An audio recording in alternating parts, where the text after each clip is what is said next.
Hi, I'm Nick, and welcome to the rap party for Alan Moore's Promethea. It's a telling title because normally a rap party is held only for the performers and creators of a play or a film, but here the entire audience is on the guest list. This is because as the reader or listener, Alan considers you an essential part of the play, the dance between matter and imagination. This final 30-second issue is also perhaps best described as a lecture from Alan to the reader detailing the ideas and intent behind the book and its core philosophy. Often this issue speaks as the imagination itself, addressing the reader as all earthly life, but is also just Alan telling you directly what he meant by it all. Most of the ideas discussed here are in the work, but here Alan lays it bare and speaks plainly about art, the imagination, and its place in human history and culture, as himself and through his, or our, mask of Promethea, who literally is, in universe, the concept of human imagination personified. I think it's very interesting, but it really didn't belong at the end of my part 3 video. As for the art in the book, if you unstaple and arrange all the papers just so, it forms this double-sided poster image of Promethea. This is pretty fun to put together in MS Paint. Also, just for the sake of completeness, I must mention there is one short Promethea story I cannot adapt, Little Margie and Misty Magic Land, Margaret Taylor Case's comic strip for children. Why, you might ask? Well, Alan crafted a very true-to-form comic strip from the 1910s, and it features a sidekick character of Asian origin whose name is also a word for a flaw in a piece of armor, and it's on every single page except this one. This is from after he's been used as property. Yeah, they even trade him as goods at one point. But they do say they'll pick him up on the way back, which happens off-panel. It's intentionally offensive as a way of critiquing the time period for its attitudes and depictions, but there's no room for that kind of subtlety here on YouTube. It's cute, but you're not really missing anything. The story is just a greatly simplified version of the trip through the planetary spheres of the Tree of Life, as the two main characters seek a wedding ring the sun intended to give the moon, which turns out to be the ring of a corona seen during an eclipse. Now, on to the rap party. Well, my loves, we're at the end. At the death, if you like. Although, like death, there's plenty more surprises on the other side. But while we're here and alive, let's be glad. Let's celebrate. Einstein's space-time is a timeless four-dimensional solid containing every instant simultaneously, forever, including our lives. Death, therefore, is a perspective illusion of the third dimension. Don't worry. A funeral celebration, or wake, dominates James Joyce's Finnegan's Wake, in which all human experience is distilled into one timeless day. Cheers. After all, we've plenty worth celebrating, despite all the world's carnage. The silver of our imagination, the soul's gold. The wonder of our perceptions, arranging this random swirl of particles about us into a reality. Modern science acknowledges, with the mystics, that there are other realities beyond a conventional human construct. Reality, essentially, is a field of information through which all of us perceiving entities roam as what physicist Murray Gell-Mann called Information Gathering and Utilizing Systems, or IGUSs, unless that means it's God understanding something. Here, on the other side, if fiction is reality's flip side, let's celebrate imagination. Like perception or reality, imagination is flexible, can suddenly invert itself, cartwheeling gloriously from one concept to the next. Imagination can do anything. Intelligence is not based upon the number of the brain's neurons, but how many connections we forge between them, linking one concept, one neuron with another, in a shimmering, self-aware neural net. The number of potential neural connections in the human brain exceeds the number of particles in the known universe. An angel somersaulting through our consciousness, imagination derives from image, a colorful form unfolding mentally. Image has the same root word as imago, an adult insect, which brings me to the matter of my name. Both angels and imaginative thoughts, being phenomena not reliably repeatable under laboratory conditions, are equally outside the province of empirical science. Consciousness, unprovable by scientific standards, is forever, then, the impossible phantom in the predictable biologic machine, and your every thought a genuine supernatural event. Your every thought is a ghost, dancing. Promethea, an imaginary fictional character who manifests in reality through the artists and writers that tell her story. Obviously, the name is a feminine version of Prometheus, which means forethought, which means imagination. So that's appropriate. Promethea is also the title character in the Book of Promethea by Helen Sisu, where she is a heroine of infinity summoned from the writer's imagination. The current authors were unaware of this work when creating their comic book incarnation. Saturnidae calasamia Promethea is also the name of a species of moth.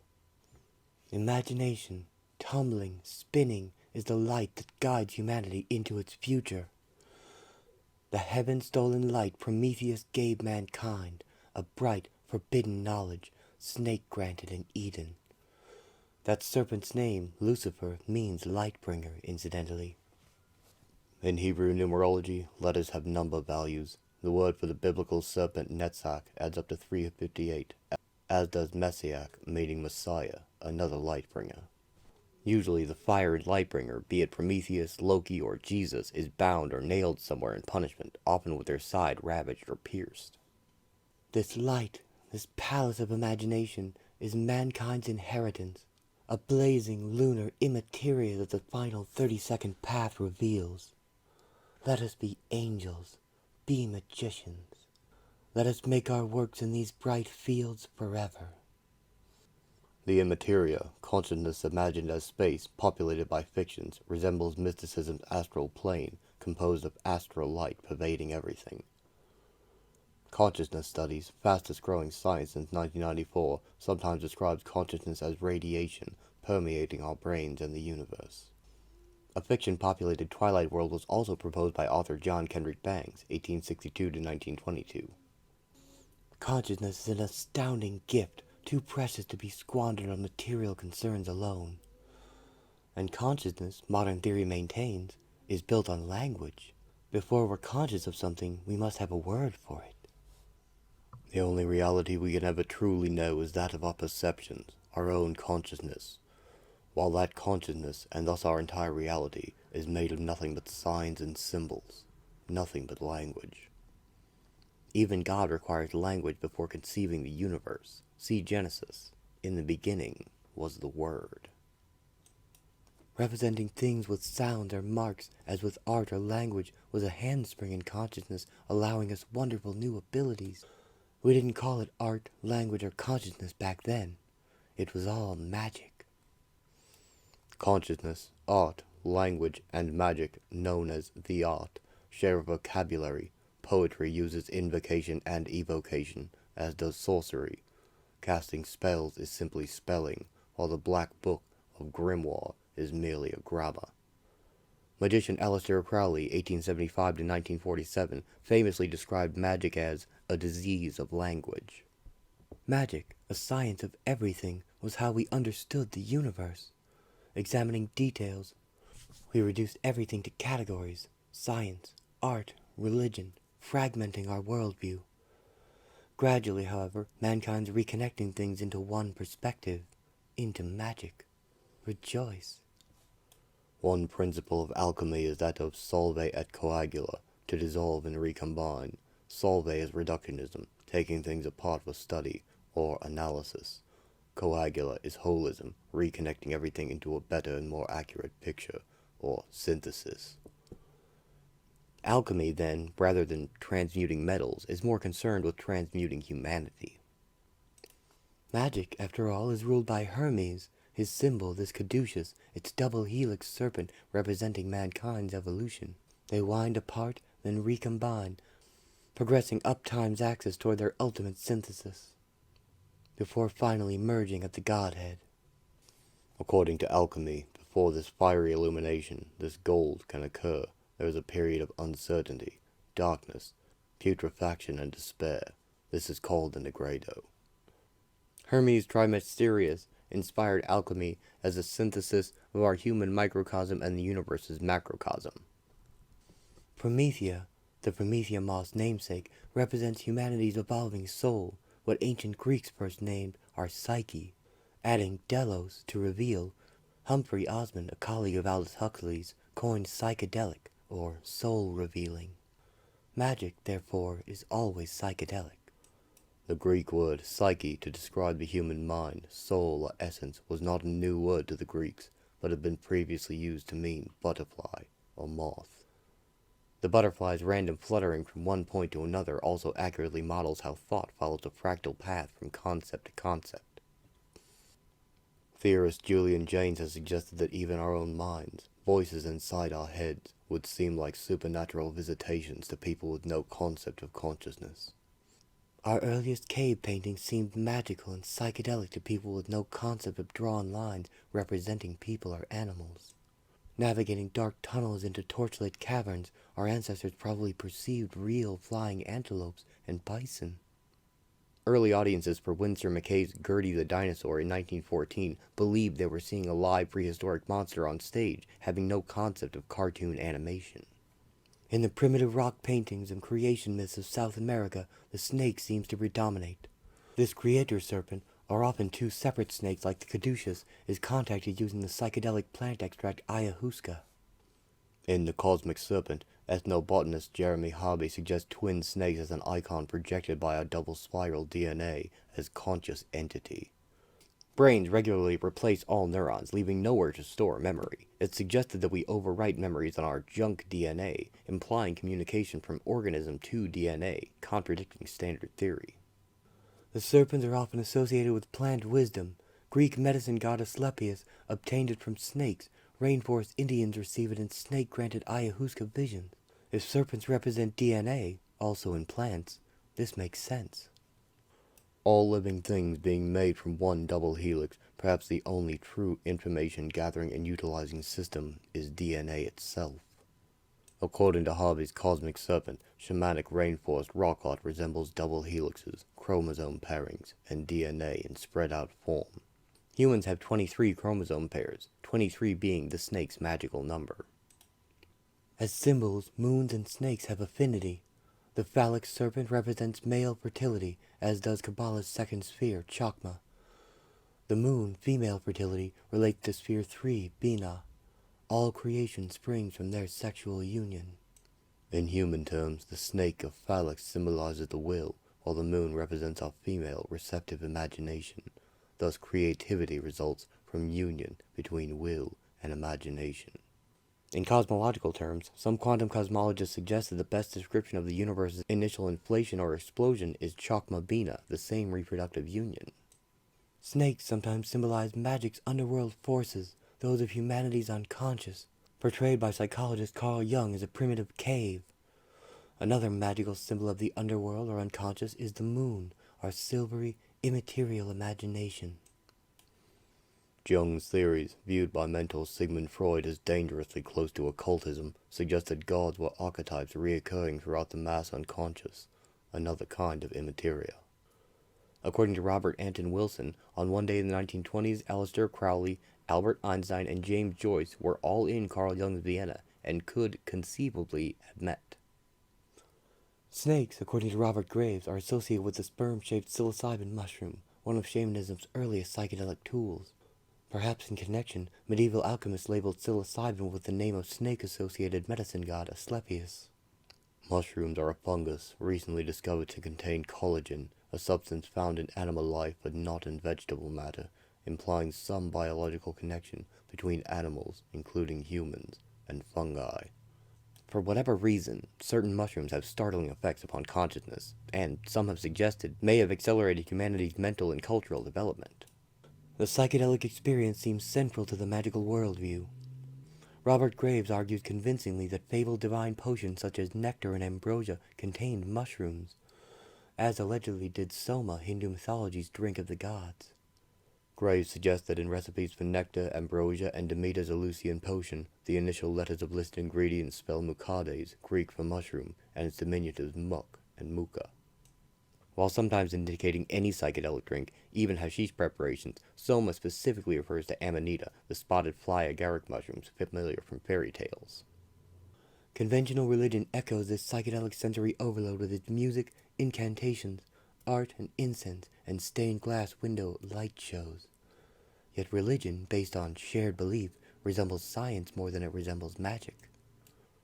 Opera is developed by practicing alchemists, such as Montreuil, attempted to magically alter consciousness by incorporating music, words, costume, and dance to similarly overwhelm the senses. Sharing the same Latin root as ligature, religion means tied together in one belief, not necessarily spiritual. Scientific and political dogmas, therefore, are also technically religions. Troubled by consciousness, science regards mind as a hallucination of our nervous system, of biology solidly founded on chemistry and ultimately hard physics. However, as Harold Morowitz states in Rediscovering the Mind, physics rests upon quantum mechanics, which Werner Heisenberg asserted is inseparable from the influence of the observing human mind. Science, however, despite having evolved from alchemy, is based upon reliably repeatable phenomena, and therefore cannot discuss even everyday consciousness, much less the exploding psychedelic experience of magic, of our human psyche, of our soul. Consciousness, even at these ecstatic extremes, arises from language, as do religion and technology, meaning simply writings about a body of knowledge. Thus, all these things are governed by language gods like Thoth or Hermes. Kabbalah's descending energy is formless until it reaches Hod, the eighth sphere of the writing gods, where it is dressed in imagery and language. Hod, governing science, magic, and language, is associated with messenger god Hermes, scribe god Thoth, and Odin, who endured hanging to become initiated in the magical runic language. That certain arrangements of words affect consciousness is evident in Douglas Hofstadter's essay on nonsense poetry in Metamagical Themas, the drug-influenced lyrics of the mid-1960s, and alchemy's concept of altering consciousness using a poetic language of the birds. Magic god Thoth allegedly derived human speech from the speech of birds. Both Thoth and Hermes have snakes as sacred animals, with serpentine linguistics also implied in the rainforest shaman's art of language twisting. We conjured all reality with intricate snaking words, with silver-tongued magic. Consciousness, art, and language happen when material organisms connect with immaterial fancies, when earthly life's DNA serpent dances with imagination's lunar spirit. As with Tarot's final 30-second path, their dance creates reality, creates our universe. Creative union between animal male forces and lunar female energy seems universal.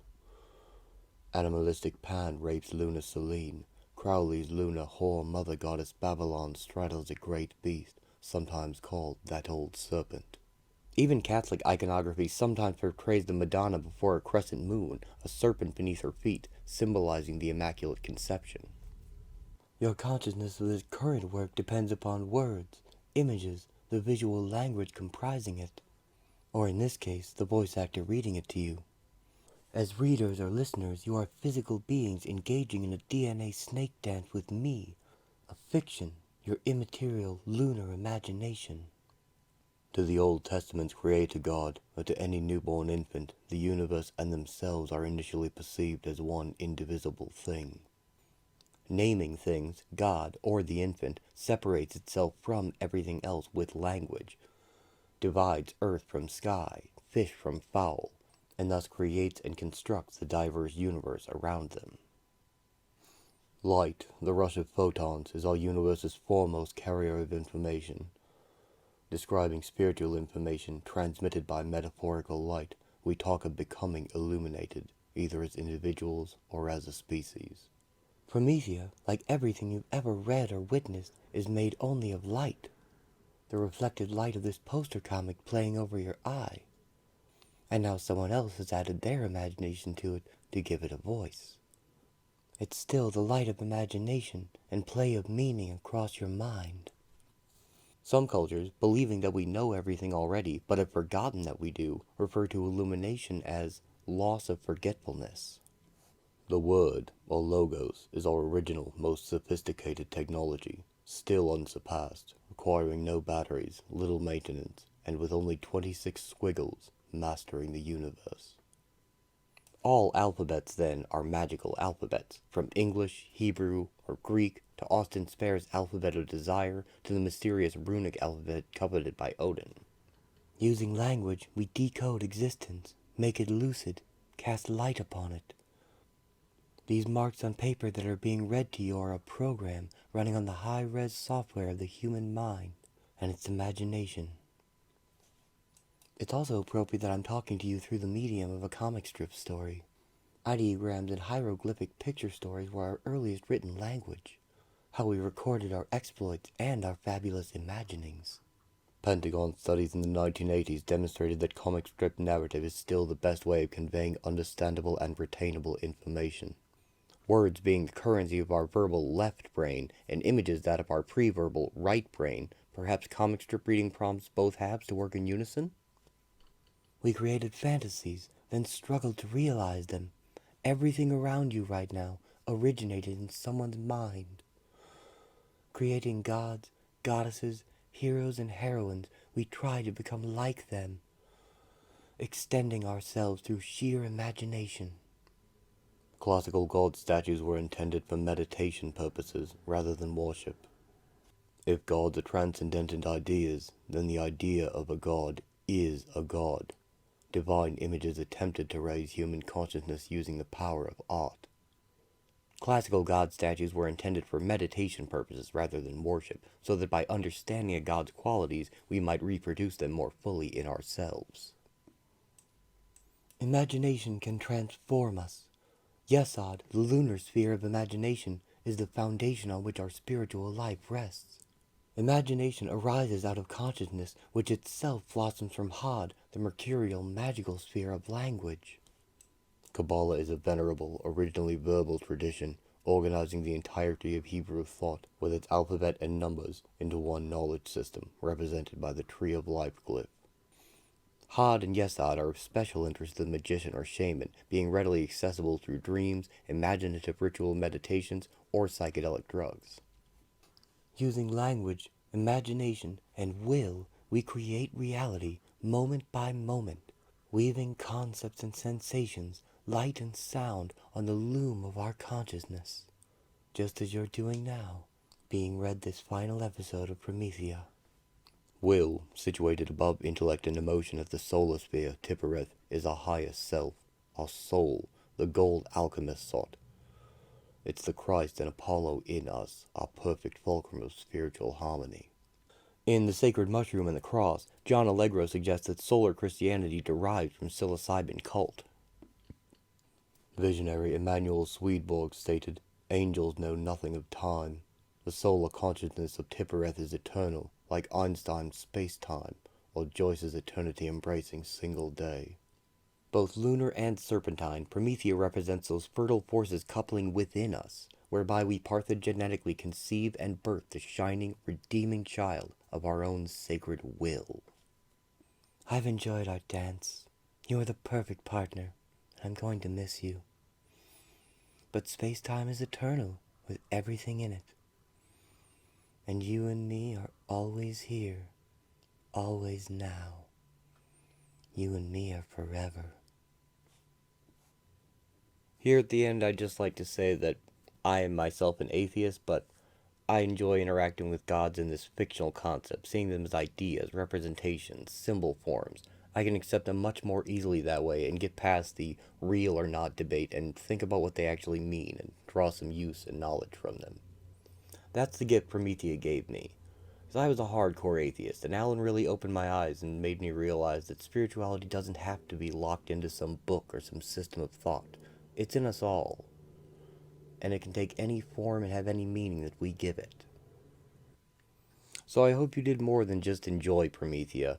I hope you got something meaningful out of the experience. I know I did.